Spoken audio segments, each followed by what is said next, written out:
Be advised that the views and opinions of the hosts and guests do not reflect those of the station.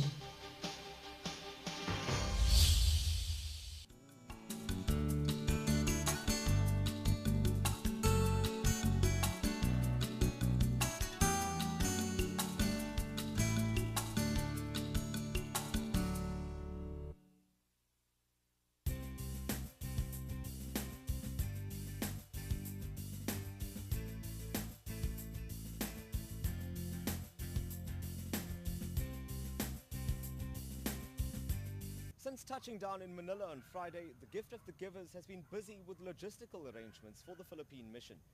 They've been working closely with authorities here, coordinating with other rescue teams and preparing to reach out to some of the more than 13 million people affected.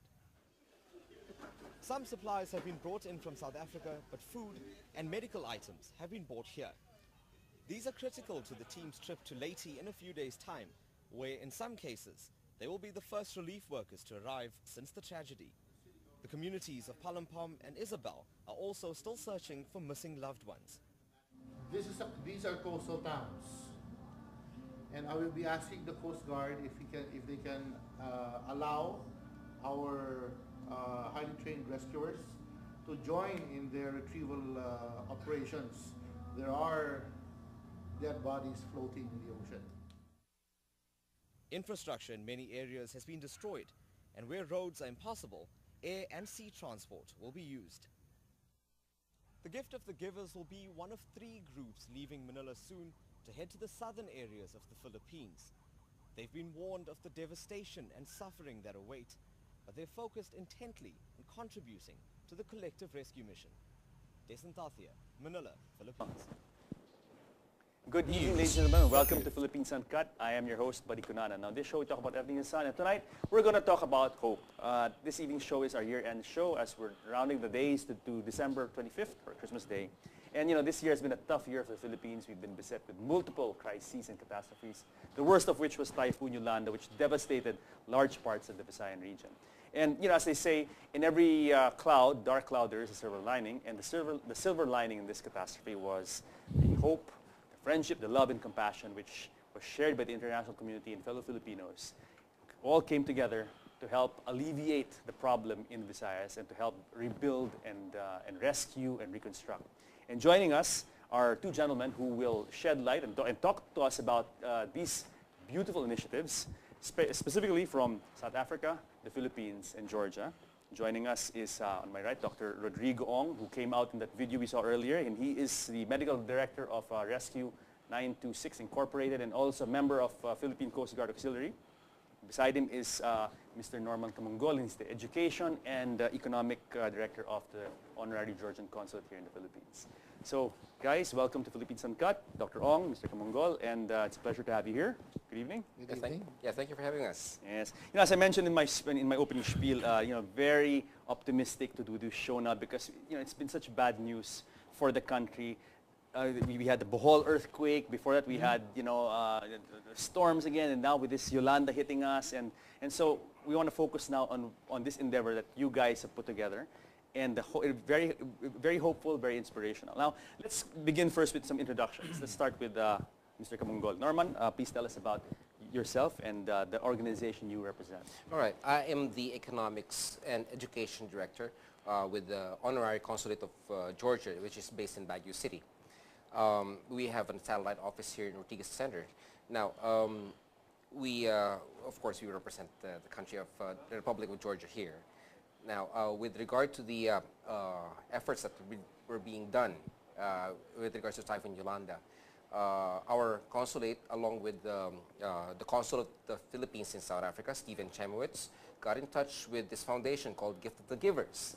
And that was, what, 2 or 3 days, just after 2 or 3 days after the typhoon hit.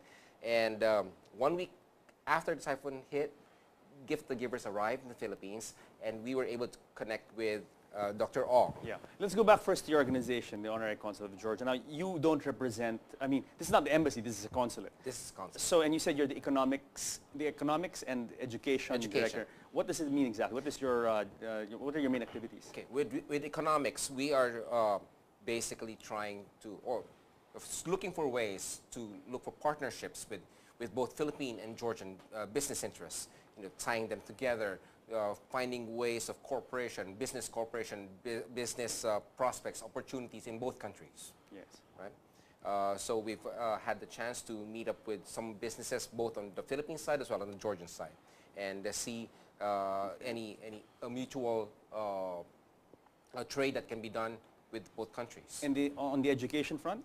And the education front, we have agreements with business schools here in the Philippines, like for like a tie-up with the schools in Georgia. Lyceum, the university, Yes. Lyceum University of the Philippines, Yes, yes. and the San Sebastian Recoletos. Okay. We were able to tie them up with the University of the Caucasus in Georgia. Interesting. So they are going to have exchange programs for faculty first, and then exchange programs for students later. Okay. Now, interesting, you mentioned that you're based in Baguio, because I love Baguio. It's a second home to me. And my question is, why Baguio? I mean, is it difficult for you to do all these activities, and I assume it's a nationwide scope as well? Well, buddy, with the internet right now, I mean, it's not a problem to get everything done from one location. Yeah. We can reach the entire country from one area. Baguio, on the other hand, is the hub of intensive business activities in the northern Philippines. So it's from the economics point of view, it's logical to be in the center of things. So Excellent, excellent. Now, Dr. Ong, let's talk about you. I introduced you as the Medical Director of Rescue 926 and a member of the Philippine Coast Guard Auxiliary. Now, tell us a bit about your involvement with these organizations. Yeah. Rescue 926 is a volunteer rescue organization. We have doctors and trained EMTs, or emergency medical technicians, or paramedics in that team. Our vision and mission is to be within the disaster zone within 48 to 72 hours, or even while the disaster is ongoing.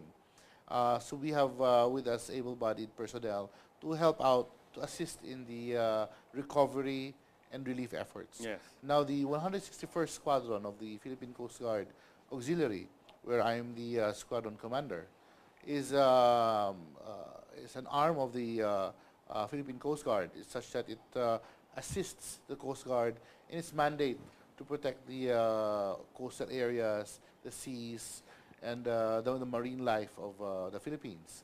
The Rescue 926 is a division Of the of 161st. 161st.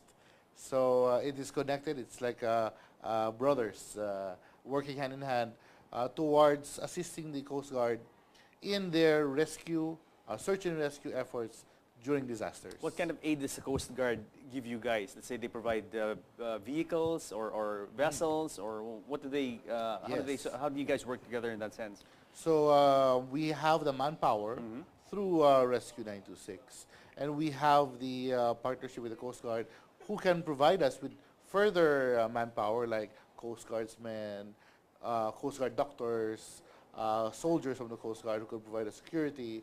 But more than that, we have access to their vessels, their trucks, their vehicles, so we can enter any part of the Philippines, which is an archipelago. We can enter through any port and assist in any areas which are hit by earthquakes or storms. Are there many, and you said Rescue 926 is embedded in your squadron, the 161st Squadron. Are there many NGOs like this embedded in Coast Guard squadrons? Are you the only, is Rescue 926 the only one? I believe there are others, Okay. but I believe we are the one of the only ones who are active in participating in Coast Guard activities in times of disasters. Okay. There are others who focus on the rehabilitation of coral reef, the cleanup of Coastal cleanup and things like that, yeah. etc. But Yep. our strength is really in the response during disasters. Now, interesting name. Before we move on to our main topic, Rescue 926. Usually you hear Rescue 911. Yes. What is the significance of 926? 926 is September 26th when Typhoon Ondoy hit the Philippines. Okay. So after Ondoy, a group of people immediately came together so we can help out other people during that kind of disaster crisis. So since then, we have been training volunteers.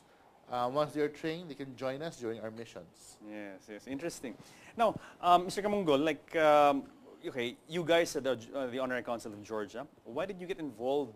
I mean, with the Philippine group and now South Africa, and now people are gonna wonder, where did Georgia come from? Okay. Like out of nowhere, and then woof, here's Georgia. How come? Well, first and foremost, because we see the disaster. Okay, first of all, we see the disaster on television. It just doesn't make sense for us to be on the sidelines. To do nothing. Yes. Okay. Second, we already have.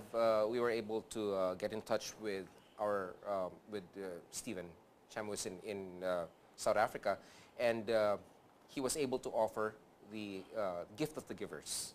So we got in touch with Gift the Givers and got in touch also. They got in touch with Dr. Ong. Yes. And that started the ball rolling. Yes, yeah. So really, it's a synergy coming together now. The Philippine side, and then even the gift of this group, the Gift of the Givers, through the network of that you have in your office. Even if it's another country. Even if it's another country, another continent. Yeah. I guess that's what I mean when I said, people from all over the world coming together, and come from different backgrounds, different nationalities, and come together just to help out. Right. Now, Dr. Ong, this Gift of the Givers, what kind of organization is this? All right. When they arrived in Manila, Yeah. I immediately spoke with Dr. Ahmed, who's our team leader, and he gave me some insights about the Gift of the Givers Foundation. It is founded by Dr. Suleiman in South Africa, and it is the largest humanitarian organization in Africa. In fact, they have been into many combat theaters, disaster areas. They've been to Haiti, Syria, Wow. Somalia. Wow. They've been to Gaza Strip, helping out war-torn countries, countries struck by famine. So, and with them, they have this immense network of manpower, from doctors, nurses, engineers, Wow. architects, who are volunteers to help out in any part of the world. And then we were Like fortunate. on call. On like, call, yeah. yes. Wow. I was fortunate to have the call from the Consulate of Georgia. To within 2 days of our planning. Yes. Originally, we had planned to go to Leyte with right. You already- 10 yeah. people. So we had 2, 3 doctors, and the rest would be rescuers and EMTs who were scratching their heads. How will we do this? You were already planning it. We You were were already planning when Yeah, with this much resources. the consulate came in. And then the consulate came in, just like a drop of fresh air. We had our solution. So Amazing. we waited for Dr. Ahmed to come in with his team. Immediately we went into the briefing which you saw a while Yes, I ago. saw on the video we saw people unloading Yes. supplies. Now, what Yes. was that scene we saw earlier? We saw people carrying boxes and unloading things. We saw many people, different people there. Obviously, these are from the Gift of the Givers. But what was that scene when they were unloading boxes into a building? That wasn't in Leyte, no? That was here in This is Manila. in Manila. Yeah. When they arrived in Manila, I was surprised. They brought with them 4 tons of relief goods and medical equipment, which I did not expect. 4 tons. And what you saw a while ago was the relief goods bought in South Africa to be delivered directly to Polompon, Leyte. And what you did not see were the huge black boxes containing medicines, containing equipment, medical equipment, which can be used in the disaster zone.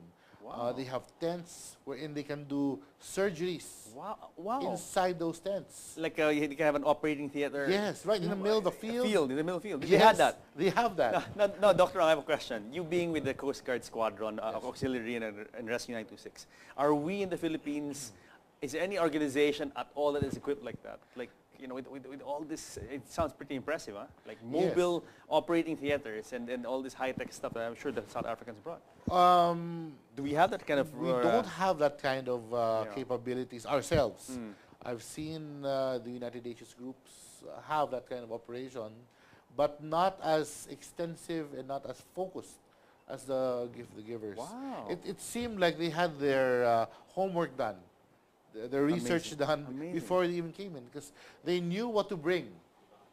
They knew what They to know bring. their stuff. They Yeah. know their stuff. And furthermore, when they came over, they told me that there's a second group of specialists, ophthalmologists, cardiologists, anesthesiologists, surgeons, who are ready to fly to the Philippines if we assess the need for such. So wait, how many batches of Gift of the Givers came to the Philippines? We have 2 batches. Okay. The first was a group of 40, around 5 doctors, 2 trauma nurses, highly specialized trauma nurses, and level 3 paramedics, the Yes. highest level of in paramedic training. Okay. Total of 40. And the second batch, I believe, is around 20, 25. These are all doctors now. So total about, I mean, almost 50, 40 to 50. 50, Almost 60, 50. together with the local team. And Yes. how many local guys, local personnel participate in this? 10. So 10, 10 from my group.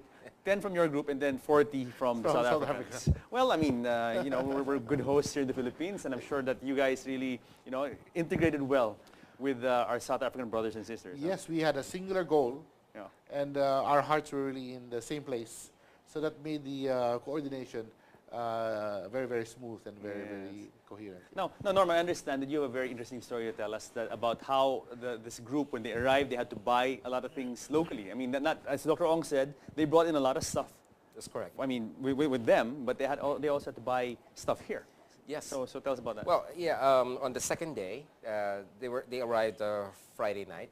On Saturday, they usually went to the malls and bought canned goods. Yeah. There's a story there where Dr. Ahmed actually bought a lot of these canned goods, and just before they left the mall, they forgot to buy can openers.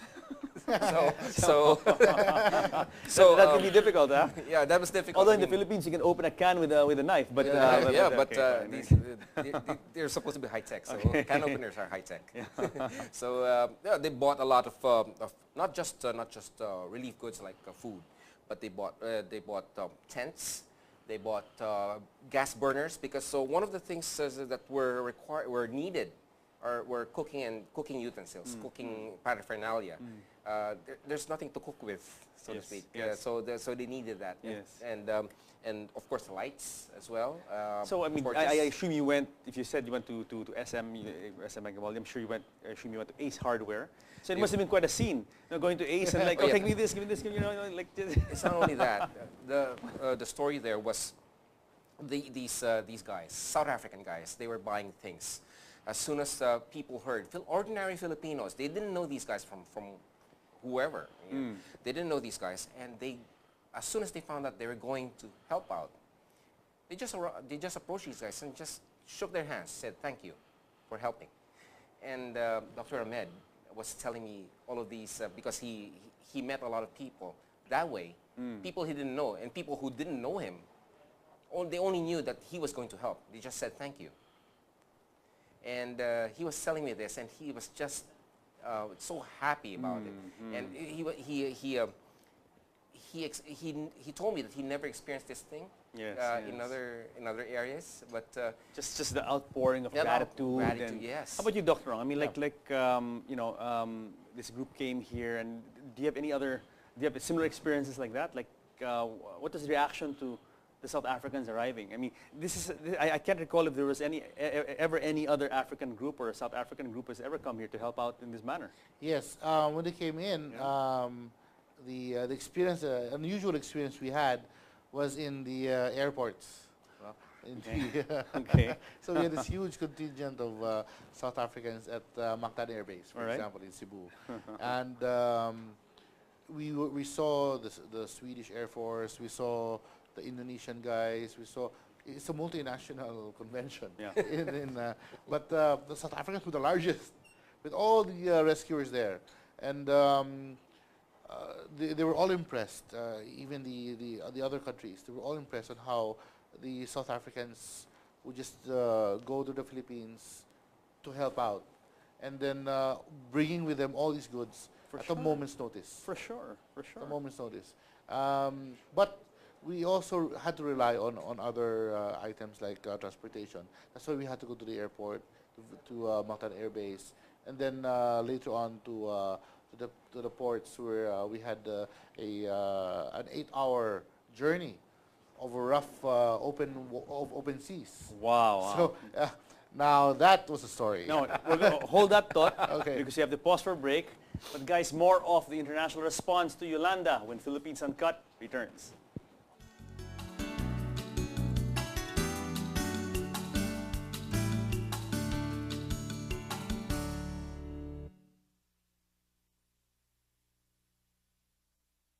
The tragedy. The communities of Palampam and Isabel are also still searching for missing loved ones. These are coastal towns, and I will be asking the Coast Guard if they can allow our highly trained rescuers to join in their retrieval operations. There are dead bodies floating.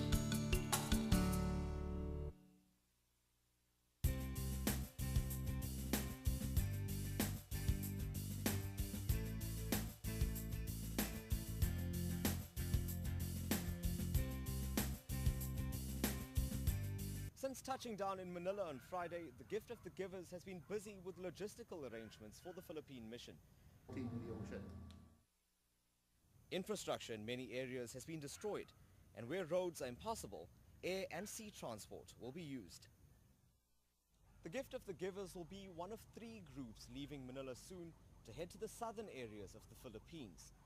They've been warned of the devastation and suffering that await, but they're focused intently on contributing to the collective. They've been working closely with authorities here, coordinating with other rescue teams and preparing to reach out to some of the more than 13 million people affected.